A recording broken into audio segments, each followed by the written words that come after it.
Hola, ¿qué tal? Vamos a continuar con la segunda parte del tema de postconstruccionismo. La sesión anterior estuvimos trabajando las bases epistemológicas de esta tradición y estuvimos haciendo un recorrido también por otras perspectivas epistemológicas que nos ayudaban a distanciar este paradigma de otros, ¿no? Y ahí vimos lo que era el realismo crítico. Vimos cómo esta perspectiva se centra en el relativismo social histórico.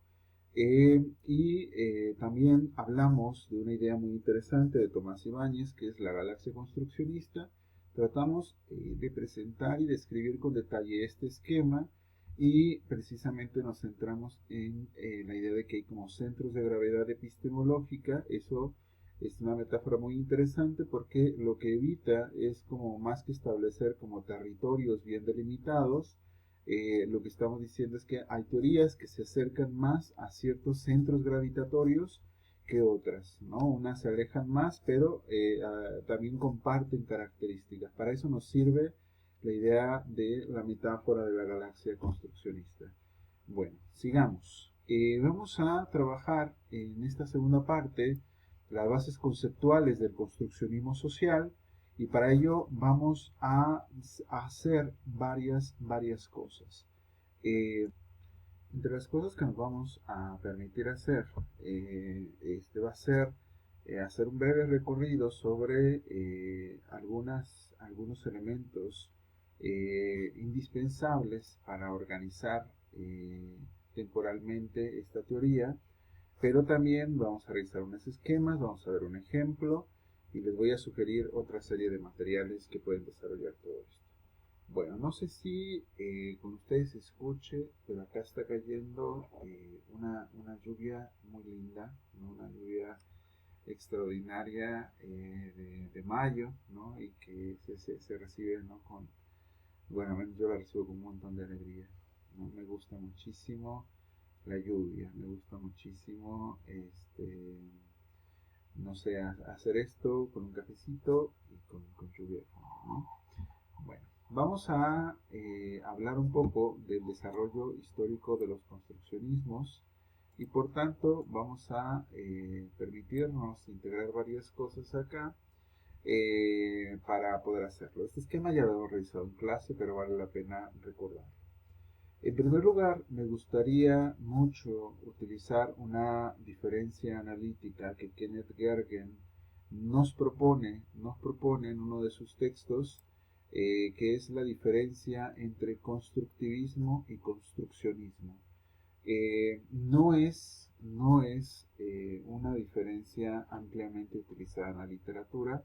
De hecho, hay muchos autoras que no la asumen en estricto sentido, pero que me parece sumamente ilustradora para diferenciar algunas tradiciones que se han habilitado y que podrían confundirse, ¿no? Entonces, nosotros vamos a distinguir entre constructivismo y construccionismo social. El constructivismo es una tradición, sobre todo, que se refiere a la tradición que emerge con Piaget y con el cognitivismo que sostiene, ¿no? Lo interesante de Piaget es que nos dice que la cognición tiene un origen ontogenético y que por tanto depende de la maduración biológica y del desarrollo psicosocial de los niños, y que en función a la manera en cómo vayan asimilando y acomodando distintos esquemas mentales es que se va desarrollando la capacidad cognitiva de los niños, ¿no? Entonces, esa es como la tesis de Piaget. Muchos de sus trabajos los hizo siguiendo como lineamientos desde la mirada positivista de la ciencia. Y bueno, entonces esa mirada, que es una mirada individualista, nosotros no la vamos a asumir acá como dentro del construccionismo, la vamos a separar, la vamos a asumir como constructivismo y vamos a utilizar esta otra diferencia que Kenneth Gergen nos propone, que es la idea del construccionismo social como una tradición de teoría social que no se adscribe a la propuesta del cognitivismo piagetiano, ¿no? Entonces, dicha esta aclaración, vamos a hacer un breve recorrido. Yo les había hablado de cómo podemos hablar de cómo podemos diferenciar una serie de generaciones de los construccionismos. Acá yo plantearía algunas precauciones.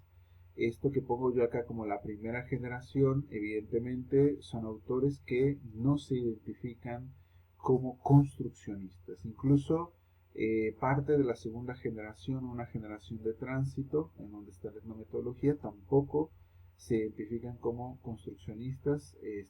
Muchas veces en la literatura estas teorías aparecen como teorías interpretativas o teorías microinteraccionistas, pero lo que sí podemos decir es que son las abuelas de las teorías que vienen, ¿sí? Las teorías que van a surgir en los años 60 y 80 y que sin duda les van a deber muchísimo. Yo las pongo y me permito acomodarlas acá como dentro de la primera y segunda generación, porque son partes fundamentales, ¿no? Incluso muchos conceptos todavía van a seguir vivos dentro de las otras teorías, pero evidentemente van a incorporar otra serie de procesos, ¿no? Nosotros ya revisamos acá interaccionismo simbólico, fenomenología social, etnometodología, no revisamos teoría de la acción social, pero bueno, ahí tenemos algunos autores que son elementales en dichas perspectivas, y bueno, ya entendemos por dónde van, ¿no? Una segunda generación que nosotros no trabajamos dentro del curso y sobre todo no la trabajamos por cuestiones de tiempo es la teoría del construccionismo social en estricto sentido de Bergeli y Luckmann, que también se conoce como sociología del conocimiento, ¿sí?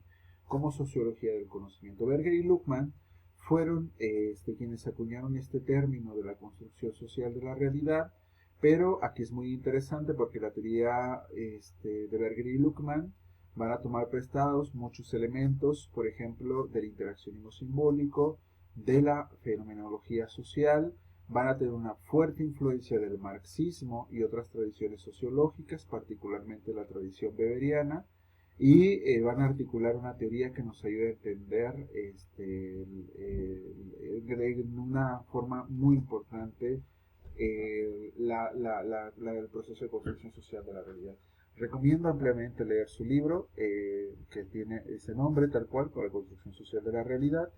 Y vamos a ver una capacidad analítica extraordinaria, una claridad extraordinaria de Berger y Luckmann para mostrarnos cómo se dan como todos estos procesos de la construcción dialéctica de la realidad.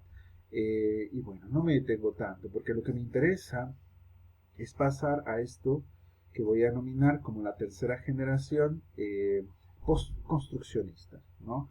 Post-construccionista es un término que utiliza Lupicinio Íñiguez, también un autor muy conocido dentro de esta tradición, que si bien ha permeado en algunos elementos en la literatura, no es tan ampliamente utilizado. De hecho, gran parte de esta tercera generación se le sigue denominando como construccionismo, socioconstruccionismo.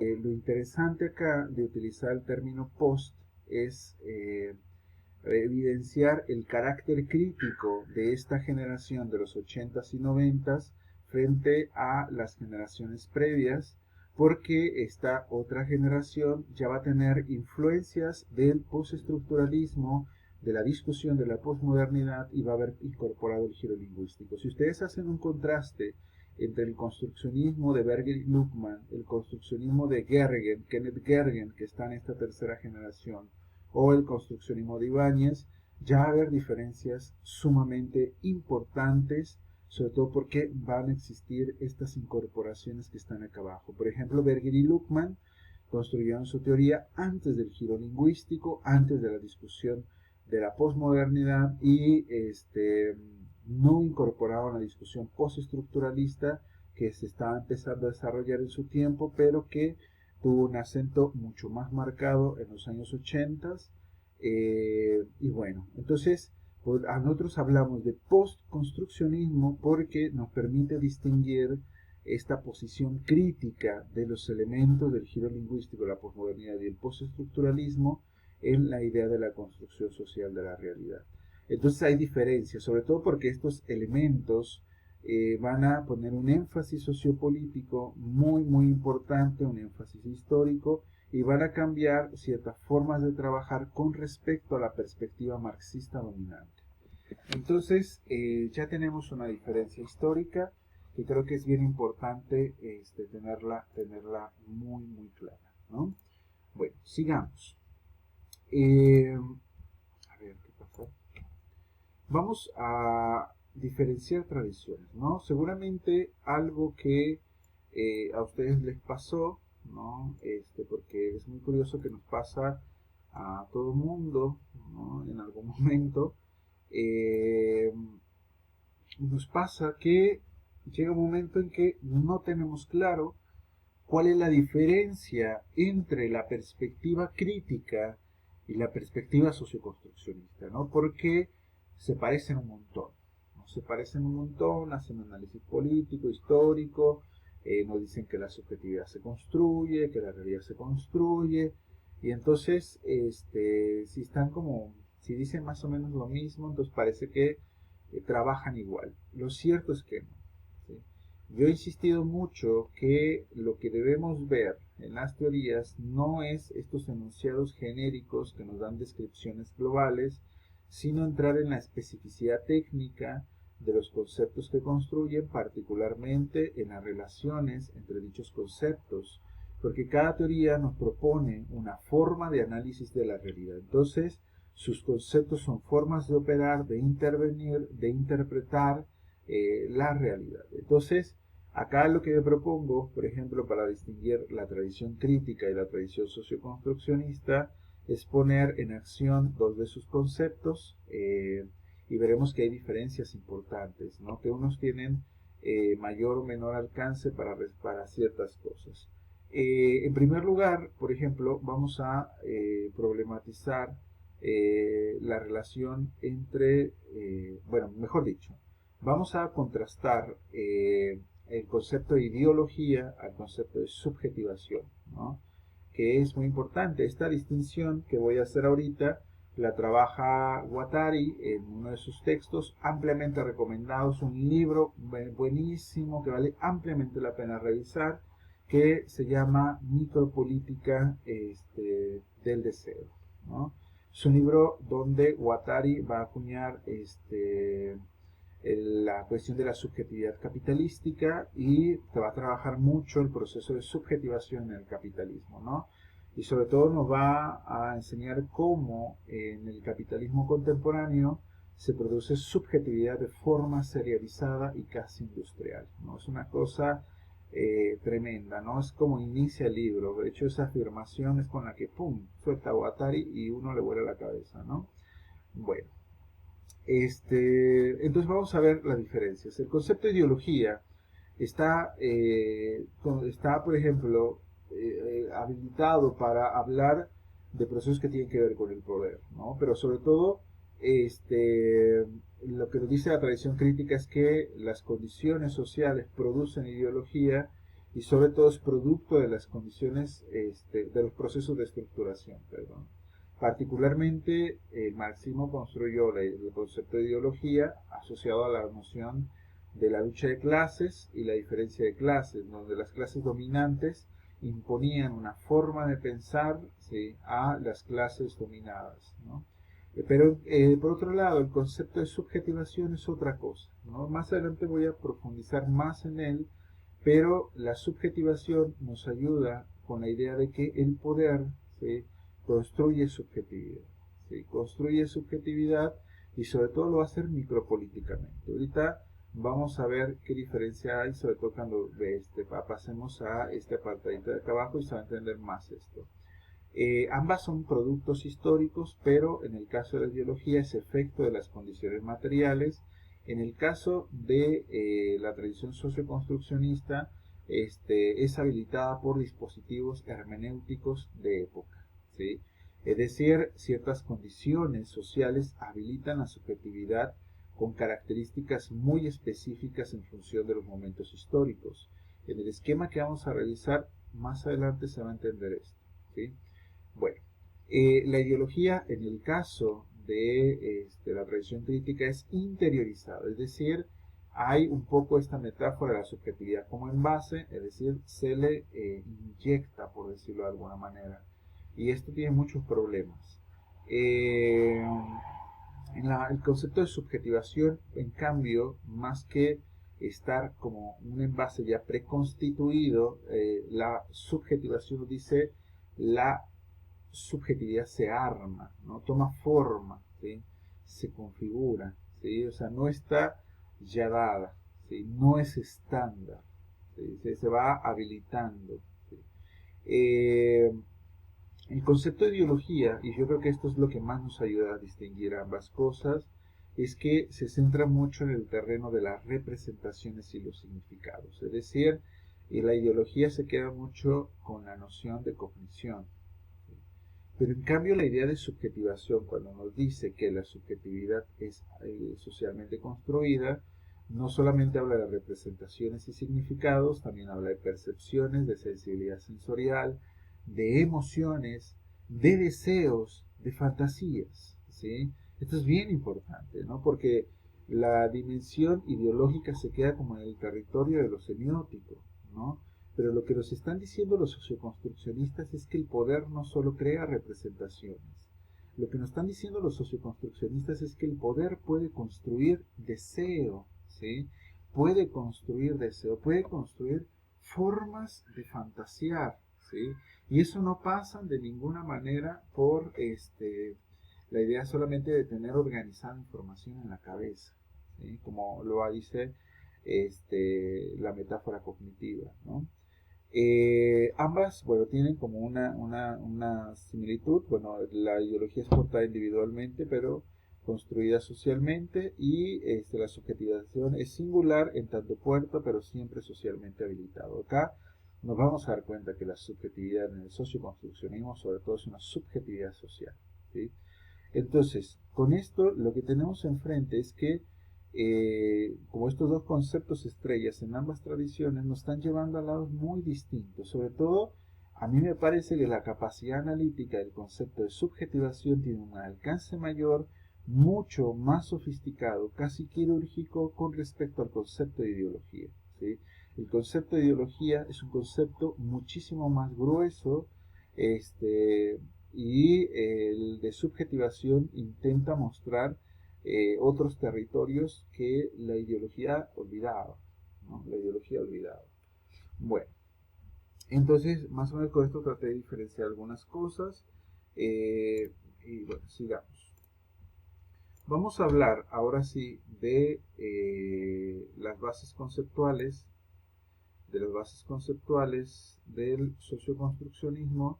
Y básicamente, si nosotros revisamos el texto de Garay, nos vamos a dar cuenta que hay estas características, ¿no? Una posición antiesencialista, el relativismo cultural histórico, el cuestionamiento de la verdad, la relación entre el lenguaje, el discurso y el poder, el estudio genealógico de los fenómenos y la asunción de que el ser humano es un ser interpretativo. Nosotros no lo vamos a ver así el día de hoy. A mí me gusta mucho hablar más de la capacidad analítica de las teorías, y por ello vamos a utilizar este esquema que tengo acá, que anexé a su Google Classroom, ¿sí? Y que nos permite hacer varias cosas, ¿no? A ver, permítame un poquito. Vamos nosotros a hablar de postconstruccionismo, pero como verán, esto es un esquema un tanto complejo, que nos va a tomar un rato construir, ¿no? O sea, como repasar. Yo les sugiero, si en la medida de lo posible, si pueden imprimirlo y tenerlo a mano, al mismo tiempo la pantalla, sería mucho mejor, mucho más claro, porque acá por la dimensión del esquema, puede ser como, bueno, la dimensión del esquema no nos permite como verlo todo, por tanto tenemos que hacer zoom y esto puede implicar que nos perdamos, ¿no? Si lo tienen allá va a ser más fácil que localicen, ¿no? Lo que les estoy diciendo. Bueno, eh, me gustaría antes de empezar todo esto, que bueno, platiquemos un poco cómo trabajaba esto yo en el aula, ¿no? En el aula. A mí me gustaba mucho trabajar este tema acompañado de la propuesta de Michel Foucault, porque nos permitía poner en acción muchos de los conceptos que vamos a ver acá, pero aparte nos posicionaba de cierta manera, ¿no? Eh, una clase antes de esta sesión teórica, yo les pedía que elaboraran un documento muy concreto, ¿no? Yo les pedía que escribieran una fantasía sexual, ¿sí? Eh, obviamente, lo interesante de este ejercicio empezaba desde que yo hacía la propuesta, ¿no? Desde que hacía la propuesta y sobre todo era muy interesante ver qué tipo de realidad se estabilizaba con las respuestas. ¿Sí? Eh, obviamente muchos de los mecanismos por los cuales se pedía esto era,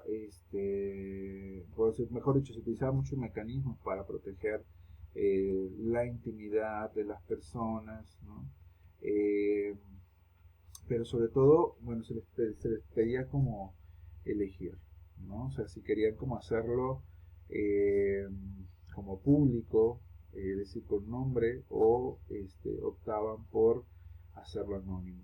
En todos los años que llevo haciendo este ejercicio, siempre se elige anónimo, ¿no? Son pocas excepciones de personas individuales que asumen como la idea de hacerlo público, ¿no? Pero en lo general, la idea es como, ¿por qué? ¿Por qué me está pidiendo esto? O sea, ¿por qué en una clase de psicología social me piden que escriba una fantasía sexual? ¿No? Y básicamente lo que nosotros íbamos a hacer de eso es un análisis sociopolítico de las fantasías, ¿no? Eh, y vamos a leer los textos, evidentemente, con cuál era la dinámica. Yo les pedía la fantasía, les pedía un formato estándar para tener como el anonimato, me la entregaban doblada en cuatro, yo las revolvía y las regresaba al grupo, ¿no? Entonces el grupo terminaba leyendo prácticamente las de todo el mundo, ¿no? Las leían en equipos, eh, y lo interesante es que tenían que poner en acción algunas de las cosas que yo les voy a platicar acá. Eh, pero acá lo que quería poner en juego con esta explicación es cómo muchas veces asumimos que la sexualidad eh, es independiente, ¿no? Es independiente de los procesos sociales, por ejemplo, ¿no? Asociamos, por ejemplo, la idea de sexualidad con biología y la idea de biología con naturaleza. Eh, pero evidentemente lo que nos va a mostrar el socioconstruccionismo es el origen de muchos de los discursos sobre sexualidad que hoy organizan nuestras prácticas, no solo nuestras prácticas o esquemas o lo que ustedes quieran, sino también las formas de desear, las formas de fantasear, ¿no? De vivir el deseo, de encarnar el deseo. ¿Sí? El concepto de subjetivación hace eso, el concepto de subjetivación nos puede mostrar, ¿sí? Cómo encarnamos, ¿sí? Un discurso, por ejemplo. Eh, entonces, yo les pedía como ese ejercicio. En esta ocasión, por todas estas condiciones que tenemos ahora de la distancia, estuve pensando si pedirles, pero en primer lugar no tenía ninguna manera de garantizar anonimato para sus respectivas fantasías, porque han de saber que cuando hacíamos eso, yo prácticamente no leía, ¿no? O sea, yo no leía salvo algunos ejemplos que mientras recorría el aula, pero me daba más o menos una idea, pero prácticamente quienes leían todo esto eran ustedes, y ustedes se quedaban y ustedes construían la reflexión, ¿no? Entonces, yo no puedo como pedirles eso, si no puedo garantizarles anonimato, porque no quiero que esto se constituya como una práctica casi autoritaria de exigencia, ¿no? Muchas personas les causaba mucho conflicto, ¿no? Les causaba mucho conflicto, pero lo curioso es que no revelaban el conflicto. O sea, se tardaban en revelar el conflicto. Otras personas les provocaba como una risa así como pícara, ¿no? Como si estuvieran haciendo algo indebido, algo extraño. Eh, y daba muchas risas, había muchas risas nerviosas mientras yo daba todas estas instrucciones. Eh, para esta ocasión tuve que prescindir de ese mecanismo, pero yo les diría, si pueden ustedes, si pueden ustedes hacerlo en casa y quieren construirlo, construyanlo para ustedes, escríbanlo para ustedes, eh, pero paren el video ahora.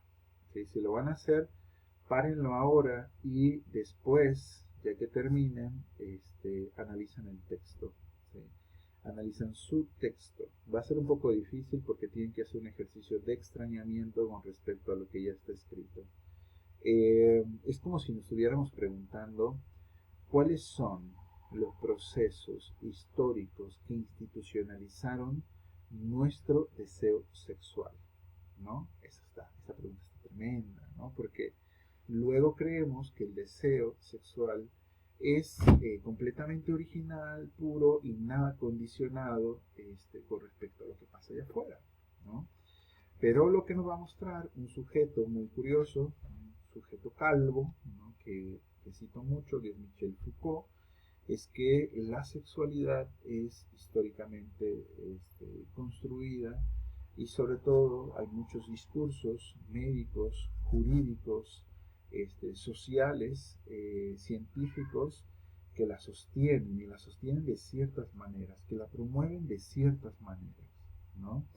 Eh, si van a hacer el ejercicio, paren ahora, pausen el video y después ustedes siguen. No es un ejercicio obligatorio, pero es un ejercicio interesante.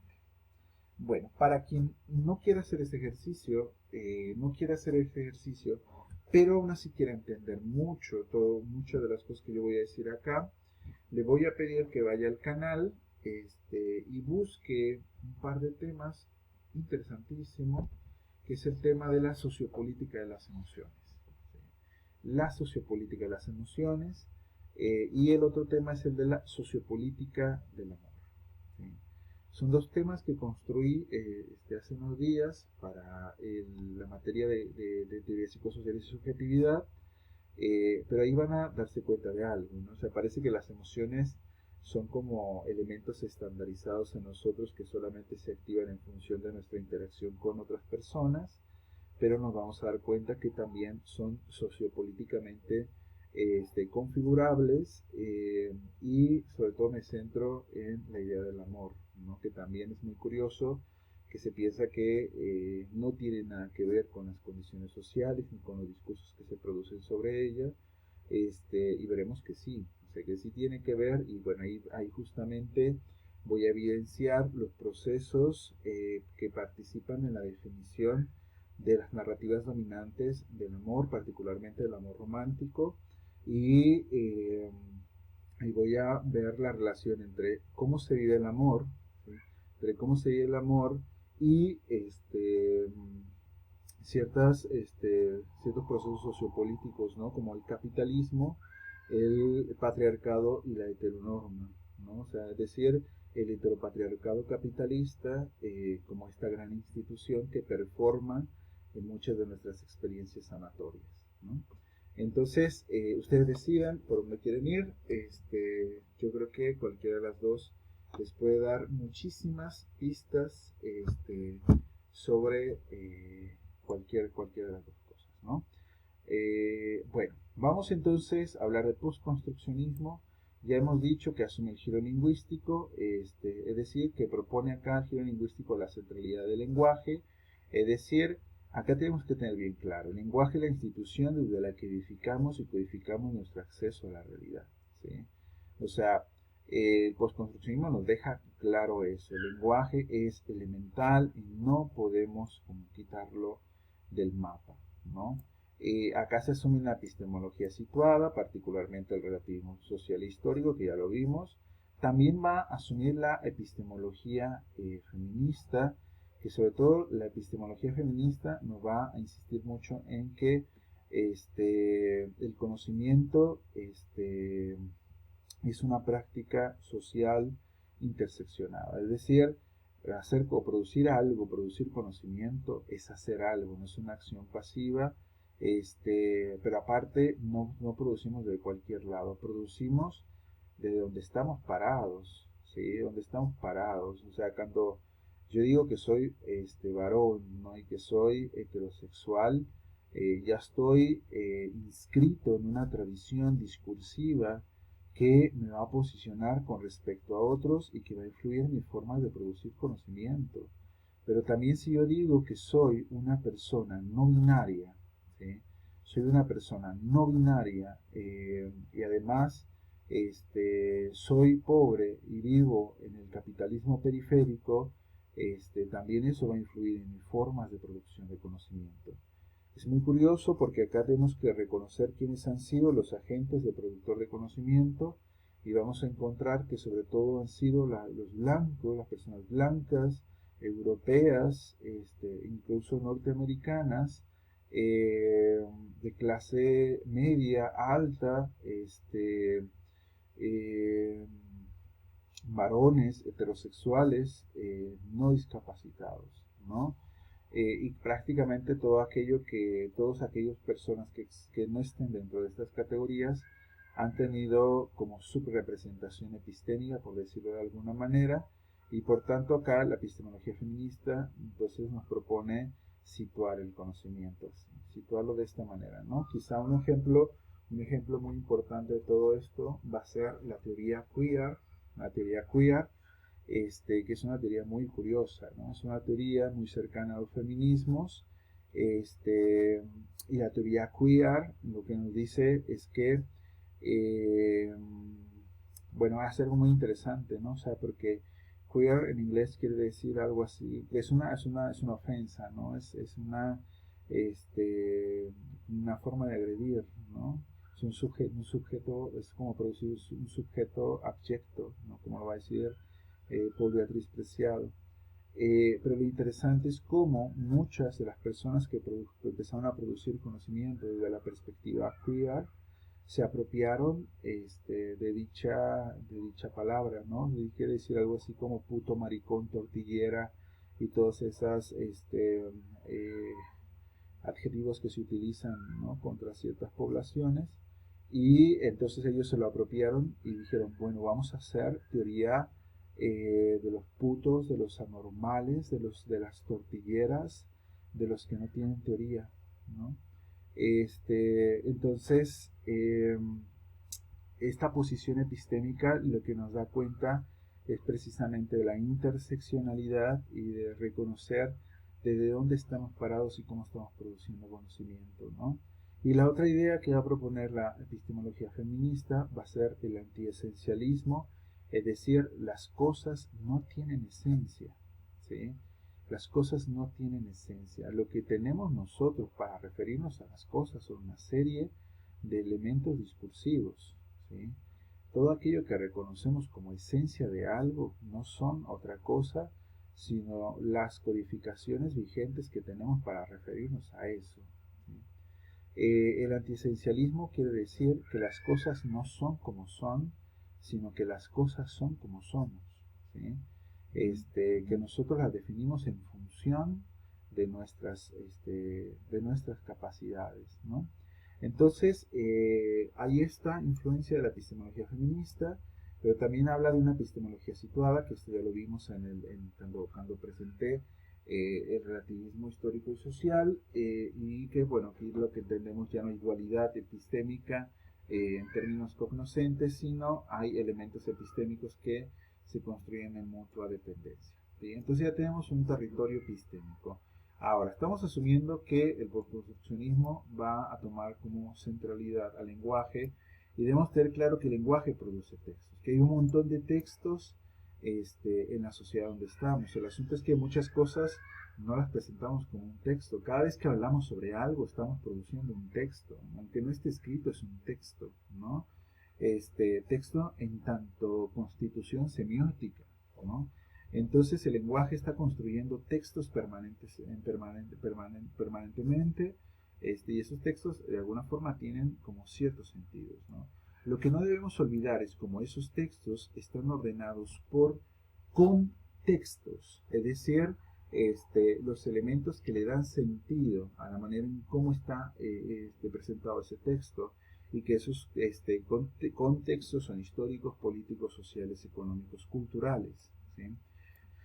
Debemos tener claro que los textos van a producir discursos, ¿sí? Los discursos no son solamente palabras, los discursos son prácticas sociales, estamos haciendo algo cuando hablamos, estamos haciendo algo organizando, posicionando, mapeando las relaciones. Y hay que entender que las prácticas sociales organizan los contextos, ¿no? Es decir, no estamos centrándonos solamente en la dimensión semiótica de la realidad, sino que estamos viendo qué es lo que hacemos en la dimensión práctica. Un discurso, podríamos decir, que se presenta como un orden simbólico, ¿sí? Como un orden simbólico que promueve cierto sentido, ¿no? O sea, una cultura es un orden simbólico, no es otra cosa. El asunto es que las culturas, si ustedes se fijan, están acomodadas de forma distinta en términos simbólicos. No todo significa lo mismo en todas las culturas. Eso que cambia es el orden simbólico, el orden de las cosas. Bueno, entonces, tanto las prácticas sociales como los órdenes simbólicos tienen una historicidad que se analiza, creo que ustedes no lo van a alcanzar a ver, pero sí lo van a alcanzar a ver en el esquema, se analiza a través del análisis genealógico de los discursos. Y he insistido mucho en qué es el análisis genealógico. Un análisis genealógico es tomar un sentido, un discurso que existe en el presente y tratar de trazar su trayectoria a lo largo de la historia a través de distintos documentos y ver cómo van cambiando sus discursos para construir sentido. Eso es hacer una genealogía, ¿no? Bueno, podríamos decir que una definición de los discursos, ¿sí? Una definición quizá muy provocadora, ¿no? Es que un discurso es la producción y construcción social de la verdad, con mayúsculas, ¿no? De la producción y construcción social de la verdad. Un discurso se promueve a sí mismo como una verdad. Ahorita vamos a ver bajo qué procedimientos, ¿no? Muchos de estas formas discursivas se va a presentar como dispositivos hermenéuticos, ¿no? Los dispositivos hermenéuticos tienen dimensiones materiales y simbólicas. Por ejemplo, un dispositivo hermenéutico puede ser la escuela, ¿no? La escuela. Si ustedes se fijan, la escuela no solamente son las paredes que están allá. Nosotros seguimos en la escuela, ¿no? Y ya no estamos yendo al espacio físico. Hay muchas condiciones simbólicas que sostienen la idea de una escuela. Pero lo cierto es que ese dispositivo hermenéutico nos constituye a nosotros en función de los discursos disponibles y las condiciones materiales que nos están atravesando, ¿sí? Entonces los dispositivos hermenéuticos están en permanente construcción y tienen como estas dos dimensiones, ¿sí? Podemos decir que estos procesos de producción de la verdad, y ojo aquí, pongo la verdad con mayúsculas, porque hay una diferencia, ¿no?, entre la verdad de uso y esta otra verdad, porque esta sobre todo va a presentarse de ciertas maneras, ¿no? Ya ahorita vamos a eso. Pero bueno, esto va a habilitar, ¿sí?, a partir de prácticas sociales, dos procesos fundamentales en esta tradición. ¿Cuáles son esos dos procesos fundamentales? Son la objetivación y la subjetivación. cuando vimos etnometodología, lo que nosotros vimos fueron procesos, vimos en etnometodología cómo se construye la objetividad. Nos dimos cuenta que la interactividad social define una serie de criterios, de etnométodos que estabilizan cierta realidad y que hacen que ciertas cosas se presenten como factuales. Entonces, la objetivación implica la asociación entre un elemento abstracto y un elemento empírico a través de criterios culturales arbitrarios, ¿no? Ya habíamos hecho como el ejemplo de apuntar, no sé si recuerdan, ¿no? Yo les decía apunten al marcador y todo el mundo apuntaba al marcador y fue muy fácil encontrar el marcador porque estaba muy reificado la categoría lingüística marcador con el objeto cilíndrico que yo traía en la mano. Pero después dije apunten a la luz y hubo como más dificultades porque algunos apuntaban a las lámparas y otros hicieron como el movimiento de las manos, ¿no? Acá lo que habría que preguntarnos es cuál era el correcto, ¿no? Quienes apuntaron a la lámpara, por ejemplo, la arbitrariedad cultural les hizo asociar la idea de lámpara con luz, ¿sí? Pero ustedes se fijan, no necesariamente es así. Puede haber lámparas sin luz, ¿sí? Aunque discursivamente se construyeron para iluminar, ¿no? Pero la luz, por ejemplo, en esa vez que le explicaba en la clase, no solamente estaban las lámparas, estaba prácticamente irradiando la mayor parte de los espacios en los que nosotros estábamos, solamente que era muy difícil territorializarlo con el dedo, ¿no?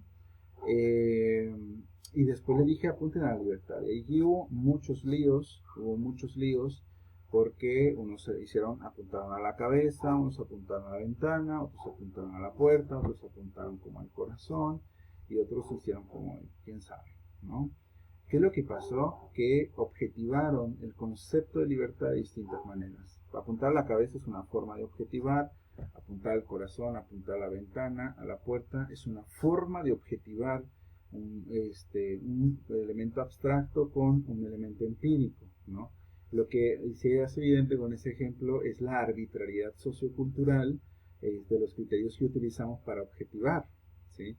Entonces, este ejemplo de la libertad hace como transparentes muchos de los procesos que nosotros utilizamos para objetivar algo. El asunto es que esto es un proceso permanente, o sea, nosotros estamos utilizando, la ciencia lo hace, procesos de objetivación, ¿sí? No quiere decir que esté mal o que sea falso.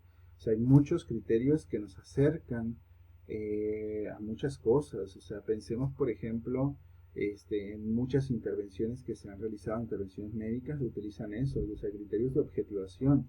Pero el asunto es eso, que son humanamente construidos, porque luego pensamos mucho desde la concepción positivista de la ciencia, que esos criterios no son humanos, sino que están ahí, que lo único que hacemos es acceder a ellos. Acá lo que estamos diciendo, no estaban ahí, nosotros los construimos y pueden ser falibles. Eso es lo que estamos haciendo cuando hablamos de objetivación.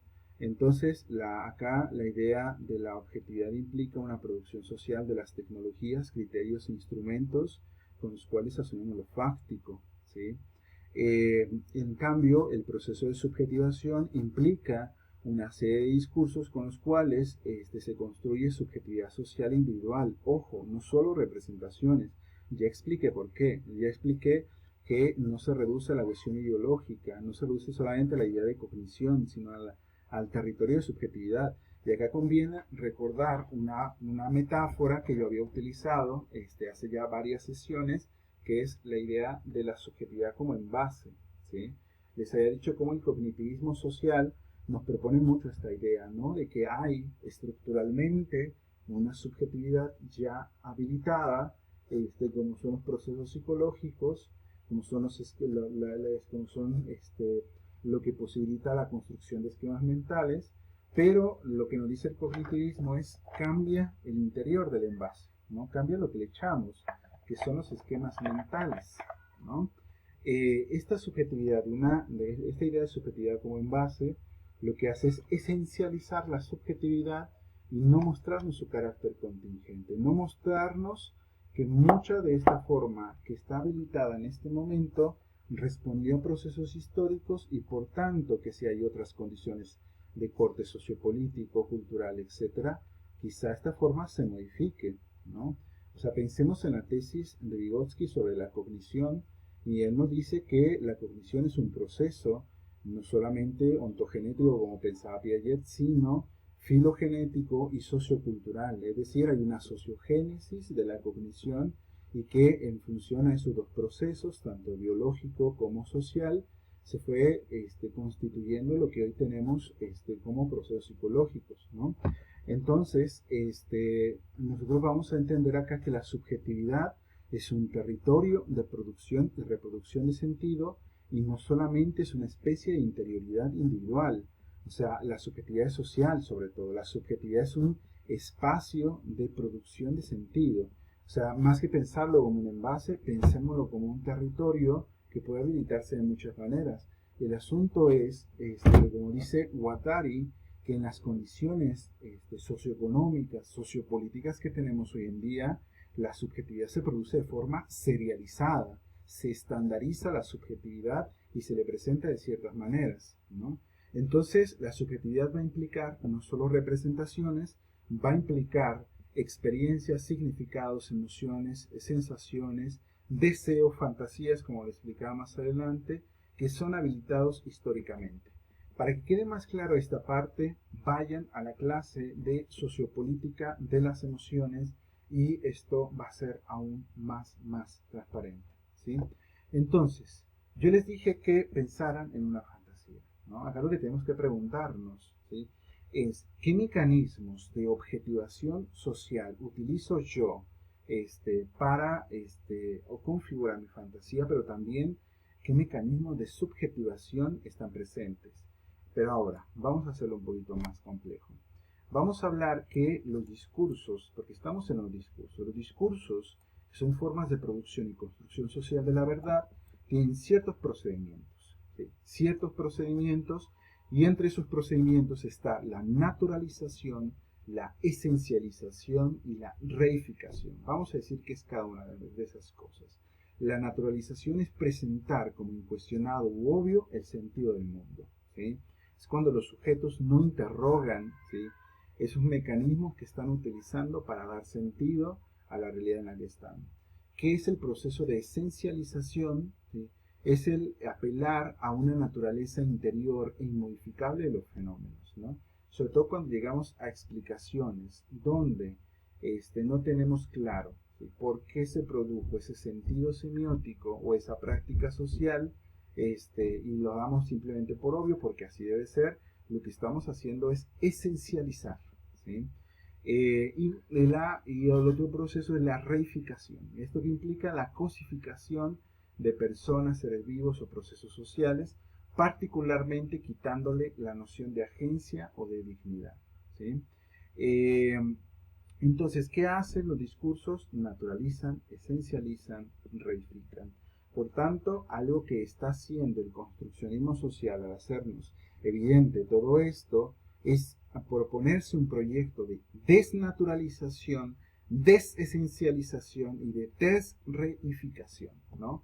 Entonces, pensemos la sexualidad y pensemos, ¿sí?, qué procesos de naturalización, esencialización y reificación están presentes en los discursos que nosotros utilizamos para darle sentido a eso, ¿no? O sea, por ejemplo, muchas veces en las fantasías que nosotros analizamos ahí en el aula, aparecía mucho la idea de la heteronorma, pero sobre todo aparecía la idea de la disrupción de la monogamia, ¿no? O sea, como una forma de expandir el deseo, ¿no? Entonces, fíjense acá cómo la disrupción de una institución sociopolítica a muchas personas se les presentaba como algo que motivaba, ¿no?, su deseo, ¿sí? Lo que hay que tratar de localizar en el análisis que yo les estoy proponiendo de la fantasía sexual es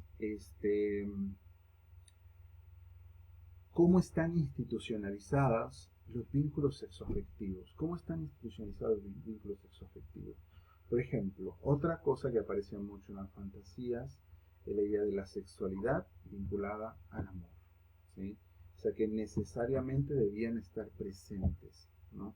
No se pensaba una sexualidad sin el amor, y los casos donde se presentaba era como una práctica disruptiva, ¿sí?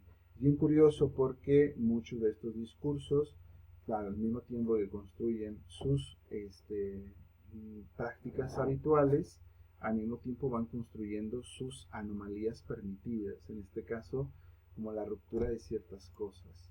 Eh, Todos estos procesos tienen efectos muy, muy particulares, que es que estabilizan discursos sobre la realidad, y lo hacen a través de dos mecanismos. Lo discursivo se presenta como factual, es decir, algo que es humanamente construido, es un sentido humanamente construido, se presenta como un hecho, y el otro es que anulan la producción de alternativas de sentido, ¿sí? Es decir, solamente hay una explicación, no hay otras, ¿sí? Todo lo demás es falso, etcétera, ¿sí? Esto lo que va a implicar es una articulación social del poder. Si estamos viendo que hacen esto, entonces acá el poder es lo que busca de alguna manera, ¿no? Cuando decimos el poder produce sentido, estamos diciendo esto. O sea, aquí lo que estamos viendo es teoría Foucaultiana, si ustedes quieren, ¿no?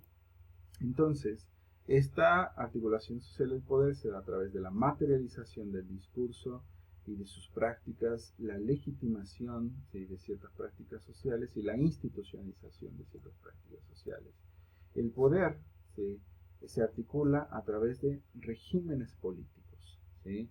Regímenes políticos. ¿Qué son los regímenes políticos? Son formas de gestión de la objetivación y de la subjetivación. Regímenes políticos son formas de objetivación, de gestión de la objetivación y de la subjetivación. Es decir, un régimen político produce su objetividad, un régimen político produce subjetividad.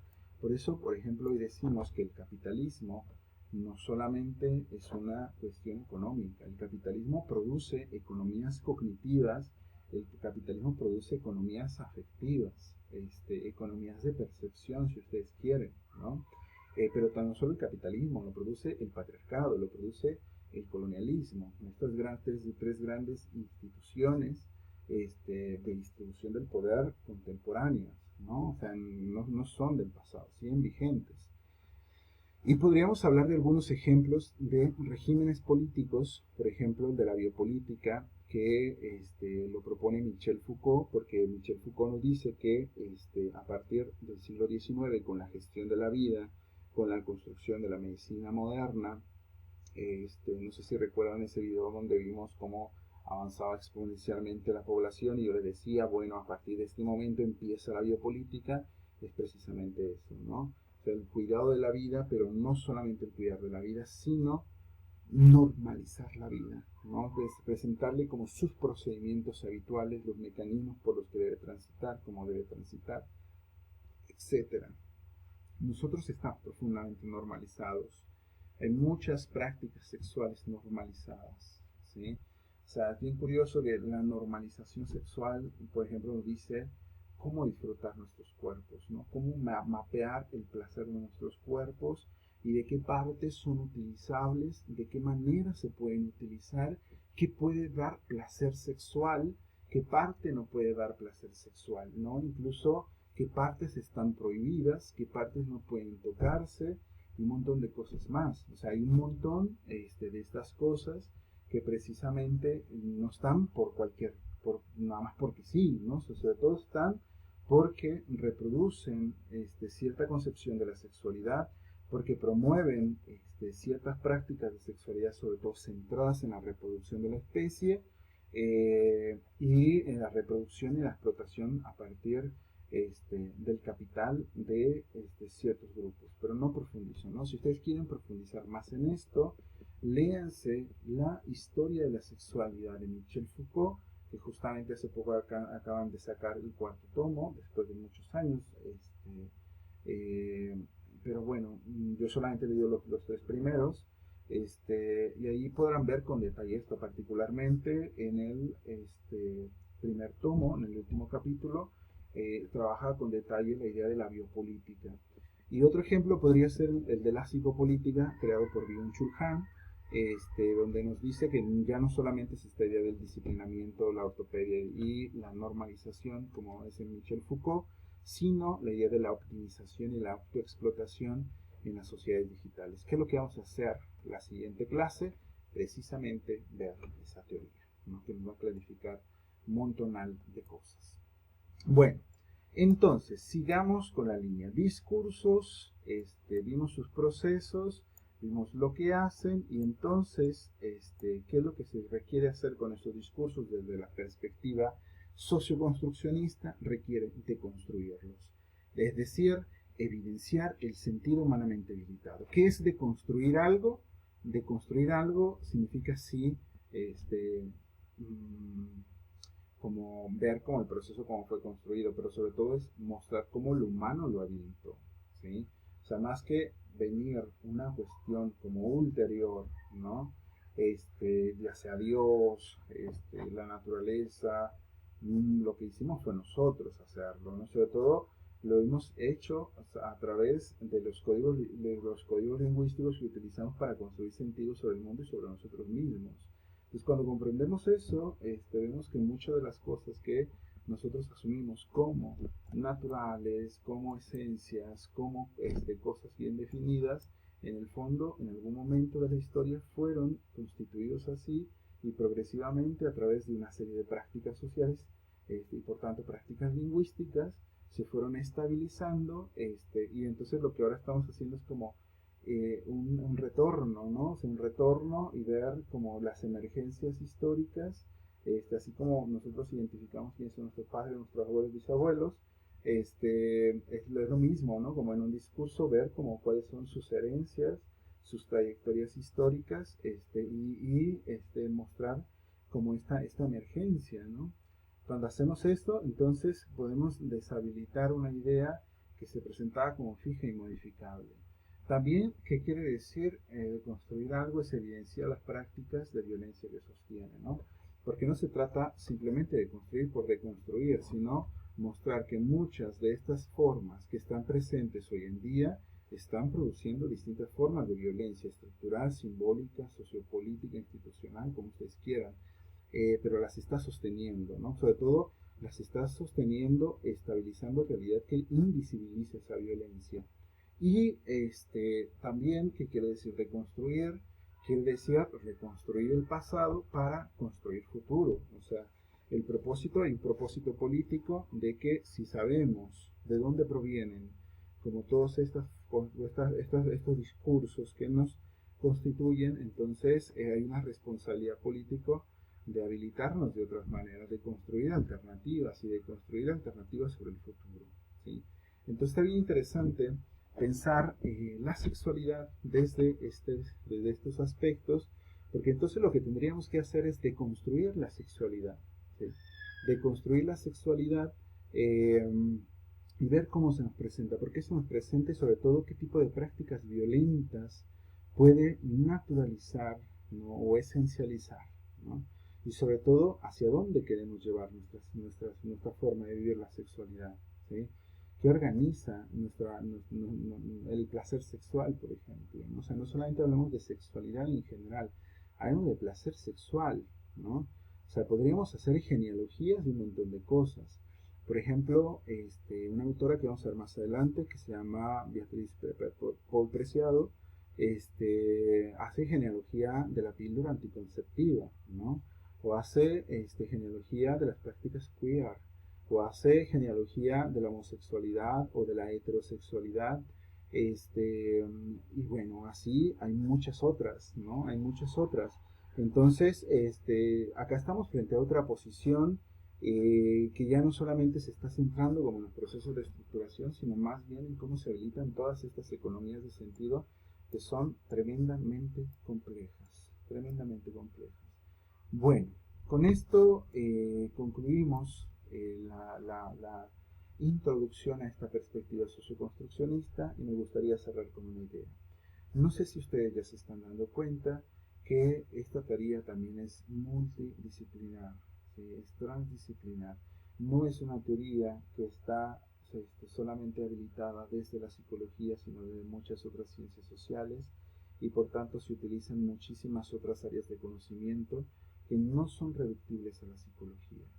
Eh, Quizá este es uno de los ejemplos más claros de esta idea de la transdisciplina en ciencias sociales, porque para habilitar este monstruo, que es un movimiento teórico que tiene muchas teorías en su interior, porque le estoy explicando cuestiones muy genéricas, pero cuando nos metemos en la especificidad teórica, nos vuela la cabeza de una forma tremenda, porque lo más rico de esta postura no es esta generalidad, ¿sí? Lo más rico es que nos muestren, por ejemplo, en la genealogía de la píldora anticonceptiva, cómo se dan estos procesos de objetivación y subjetivación y qué tipo de discursos específicos se habilitaron y de qué manera, con qué actores sociales, bajo qué procesos históricos, ¿no? O que nos muestren lo que va a hacer Han en la siguiente clase, como las sociedades digitales están produciendo cierto tipo de subjetividad y objetividad bajo ciertos lineamientos discursivos y que están cambiando nuestras formas de vincularnos en nosotros mismos, pero particularmente las formas de organización política, ¿no? O sea, Han, por ejemplo, va a reflexionar mucho sobre lo que está pasando con el COVID-19 y la respuesta que está teniendo China, particularmente en su gestión psicopolítica, que es tremenda, utilizando las tecnologías digitales. Entonces, hay mucho de donde cortar. Esto es una generalidad, no representa necesariamente todas las miradas teóricas. Entonces, no es una teoría unidisciplinar, es una teoría multidisciplinar en ciencias sociales y por tanto lo vamos a reconocer como un movimiento teórico. Bueno, les agradezco un montón su paciencia, fue tremendo hacer como esta explicación. Yo no sé cómo quería hacerla en una sola sesión. Le mando un montón. Estoy tratando de ser lo más sintético posible. Y bueno, ojalá puedan hacer ese ejercicio. ¿De acuerdo? Conversamos más adelante.